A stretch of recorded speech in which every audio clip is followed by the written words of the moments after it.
We had two Monday night games last night, one with the Houston Texans and the Seattle Seahawks, and the other with the Tampa Bay Buccaneers and the Detroit Lions. And in the Tampa Bay Buccaneers versus Detroit Lion game, we seen the Buccaneers not look so good and Baker Mayfield was off. So on today's question, we got to ask, did Baker Mayfield's MVP case take a hit?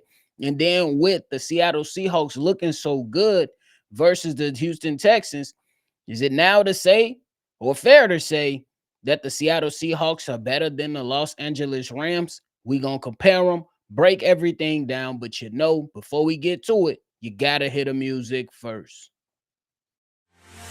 Welcome to your number one spot for all NFL news and content, NFL Central.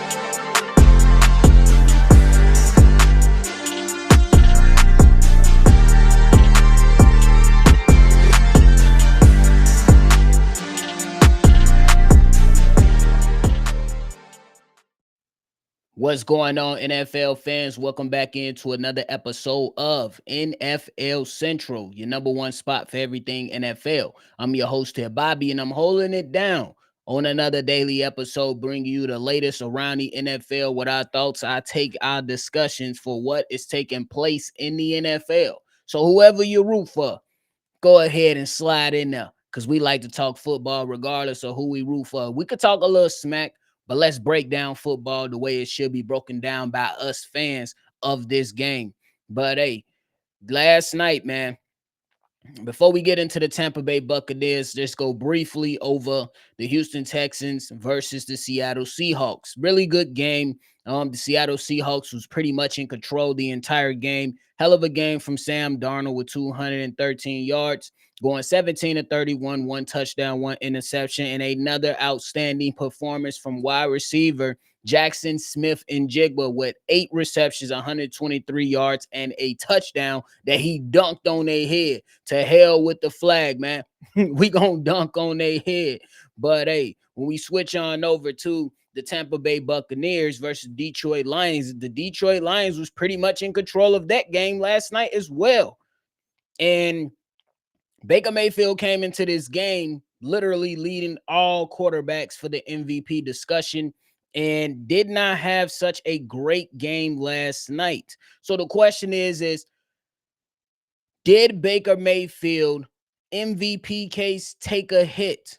I would say it did take a hit, but I will also mention that this MVP conversation is a fluid one. It will definitely go up and down when it comes to player rankings on who's the leading candidate or who's second, who's third, et cetera, et cetera. As the season goes on, you're going to hear different names. Hell, even after the performance last week by Baker Mayfield, you came out and you seen different sports books put Patrick Mahomes as the leading candidate, with many of national heads and many of us fans like, nah, we still got Baker Mayfield listed as number one until last night. Baker Mayfield was not really good in last night's game versus the Detroit Lions, going 28 of 50, 28 yards, one touchdown, one interception, and was sacked 4 times. Sacked 4 times last night. And the Tampa Bay Buccaneers never could really get it going. And you've seen guys like Mike Evans leave the game early after what could have been a spectacular catch. He ended up falling to the ground and breaking his clavicle. And they later reported that my man's is dealing with a little bit of a concussion. So it sucks to see that Baker Mayfield will be without one of his best receivers out there. You've had Emeka Egbuka dealing with some injury coming into this game. You get a little bit out of Tez Johnson, but not what you necessarily need last night. And Chris Godwin still hasn't played a game for them this season. So it's those things that you have to consider when it comes to how this game looked. And the Detroit Lions, they pretty much dominated the line of scrimmage on both sides of the ball. And typically when you allow teams to go out there and push and move guys out of the way, whether that's the offensive line or defensive line, you give yourself a strong chance to go out there and win the football game.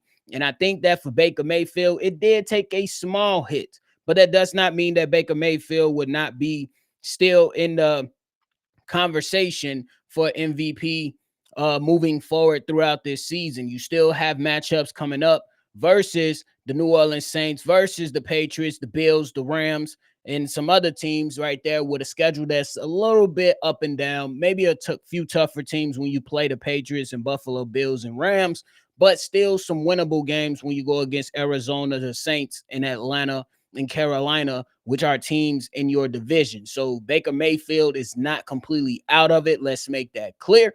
But then at the same time, you still have to remember that every performance is going to be graded differently for a guy that's going to be mentioned in MVP conversation. I know that some of the names that we threw out there for the MVP included guys like Daniel Jones, is what I've seen. I was like, wow. But he is playing great, so I can't knock him for it. And we seen names like Dak Prescott, but he did take a bad loss versus the Chicago Bears a couple weeks ago. But he did just bounce back, this past Sunday with a blowout victory over the Washington Commanders. Regardless of how you feel about the Commanders, at least right now, hey, you still got to chalk it up to the game and say, hey, Dak Prescott has been playing some of his best football that we've seen in a long time. So, yeah, Baker Mayfield might have taken a hit when it comes to his MVP case, but there's still a lot of football to be played and a lot of games left in this regular season for all guys to go out there and supplant themselves where they need to be, especially when it comes to the MVP conversation. So, though Baker Mayfield's MVP case did take a hit, and this is one of those games that will be evaluated, I still don't think he's completely out of it. I think that when the voters look at the situation for the Tampa Bay Buccaneers, they're going to look at all the injuries that's not only on the offensive side, but the defensive side as well. So there's going to be a lot of things that are going to go into play with this, and we'll see how it all shapes out. For me, I still got Baker Mayfield in that top 3 of the candidates for the MVP, but hey, it's a week-to-week league. Maybe next week we'll be talking about another MVP candidate, especially because Patrick Mahomes, he's in the tough division with himself, and he's going to have a list of teams that are going to make it a lot harder than some of these teams are going to make it for the Tampa Bay Buccaneers, regardless of the guys that are missing for the Tampa Bay Buccaneers. But we still going to keep that thing rolling and talking about it in that regard. So we'll see what happens, man. We'll see what happens. And before we move on to talk about the no, let's move on and talk about the NFC West. Who do you guys believe is the better team currently in the NFC West? We got the Rams or the Seahawks? I understand the Cardinals are in there, and honestly, they've been a huge disappointment this season, just from a fan's perspective and expecting them to be better than what they actually are.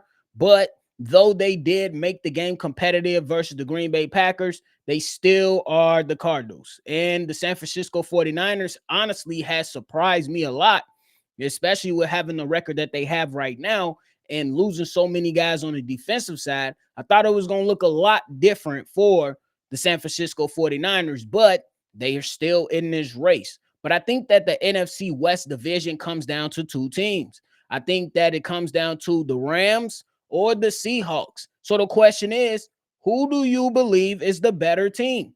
Now, if you ask me, I'm going to give the nod to the Los Angeles Rams, with the Seattle Seahawks not being so far off. I also pulled up and created this image for you all and talk about offense, the quarterbacks, the weapons, the defense. Does that team have a closer on defense?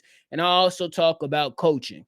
For the Rams, I went out there and gave them the nod on the offensive side of the ball. I gave them the nod for the quarterback spot. The weapons, I'm going to say, is pretty much a push on the offensive side of the ball. The defense, I'm going to lean a little bit more, just a little bit more, for the Seattle Seahawks. And then as a closer who can close a game, I believe that the Rams have that in Jared Verse.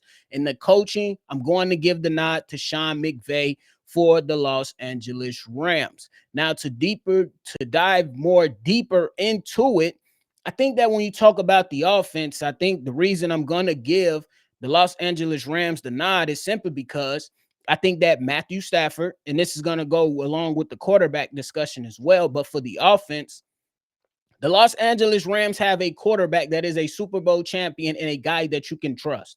The last time I seen Sam Darnold in the playoffs, he was horrible. And the last time I seen Matthew Stafford in the playoffs, he did not win his playoff game, but he played really damn well. And I know he's more capable than Sam Darnold, at least right now, until proven otherwise. He is the better quarterback when it all matters. Now, when it comes down to the offense, I say that it's pretty damn close. But the reason I gave the nod to the Los Angeles Rams is because if you look at the Seattle Seahawks, yes, they have Kenneth Walker. Yes, they have Charbonnet. Yes, they have Cooper Kupp. Yes, they have a rising star in Jackson Smith the Jigba. But then when you look to the Rams, Puka Nacua is definitely on the level or above Jackson Smith and Jigba. Then when you look at Devontae Adams, he's definitely above Cooper Kupp. Now you talk about Kyron Williams and comparing to Kenneth Walker and all that stuff. I think you can go ahead and pick whoever you want. But I believe that those guys on the Rams side, including the quarterback, separates themselves from the Seahawks.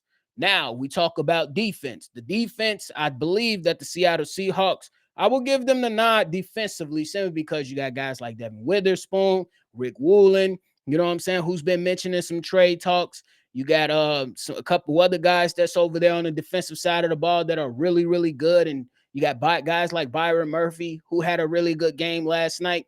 Those guys can really, really change the tone. And the head coach of the Seattle Seahawks was a former defensive coordinator for the Baltimore Ravens, and he is making sure that his side of the ball is pretty damn good. So I'm going to give him a slight edge, even though I think that Jared Verse is the best player on the defensive side of the ball when you talk about two teams. But it's not just predicated on one player, but I'm still going to give the nod to the Rams. And then when you talk about coaching, it ain't too many coaches I think that are better than Sean McVay. It's not. I don't think there are too many coaches out there in this NFL that are better than Sean McVay. So if we're comparing the coaching and when it all matters and when it comes down to it and it's just sudden death in one game, we got to win to knock out and move on to the next round of the playoffs, I got to put my money on Sean McVay versus McDonald for the Seattle Seahawks. That's just how I have to look at it. And I think there's any rebuttal, go ahead and rebut it. But you still probably won't change my mind because I think Sean McVay is that damn good offensively. He's that damn good with having his team prepared. Literally just in the game that they just beat the brakes off the team. Oh my God, just slipping my mind on who they just recently played. But the Rams just played the Jacksonville Jaguars, and their plane landed late overseas, and they still waxed the Jacksonville Jaguars 35-7. Waxed them. And yeah, I would imagine that is more on the way throughout this season to ensure that those guys are in good position to make sure they get it done. And I think, honestly, they're one of the biggest threats in the NFC. I strongly believe that if Matthew Stafford is good to go, once you get Puka Nacua back and Devontae Adams can continue to stay healthy, this team is probably one of the most dangerous, if not the most dangerous teams in the NFC. Yeah, you're going to say the Eagles. You might consider the Detroit Lions. You can throw Seattle in there. But when it comes to ranking them, I got the Rams at number 2 for the most dangerous team in the NFC. You know what I'm saying? So that's what it comes down to. Obviously, we have a lot of games left to see who's going to win the NFC West. My pick is the Los Angeles Rams. I'm going to stick with that pick. I made that pick in the offseason, and I'm gonna stick with it. I think they got a strong chance, bro. And the last and final reason I think that you give it to the Rams over the Seahawks is that these guys have played similar schedules, so you really can't go based off schedule because the Seattle Seahawks, they played the Steelers, the Saints, Cardinals, Jags, and Texans. And the Rams wins, they played the Texans, Titans, Colts, Ravens, Jags. So, yeah, it's give and take here and there. You could say the Seahawks played the Steelers, was a solid team at that point in time. Then you could say the Rams played the Colts, beat them at a certain time, and then all other teams, they kind of just in a shitty ass situation. That's just what it is. But hey, I think that Yeah, I think that, man, it's one of those situations with the NFC West. It can go either way. Uh, Kyle Shanahan is still coaching his tail off over there, even with injuries all up and down the roster, especially on the offensive side of the ball. But I don't think they ready for them Rams, bro. That's just me personally. Not in a playoffs type situation. I just don't see it. I don't think Mac Jones can be able to outdo a Matthew Stafford. I don't think Brock Purdy can outdo a Matt Stafford. It's only so much scheming that you can do in the NFL. That's just me personally. That's my train of thought. Sometimes talent takes over and you just can't do nothing. So I can't pick them. The way I rank the NFC West is Rams, Seahawks, Niners, Cardinals. That's how I rank them, and we'll see what happens with that. But hey, that is it for me, man. I appreciate y'all for tuning in to another episode of NFL Central. Before you get up out of here, make sure you hit that like button, subscribe to the channel, and hit that notification bell as well, man. Look, we appreciate y'all. Make sure you always love football. Y'all already know. We're going to catch y'all on the next one for sure. This has been a presentation of the Break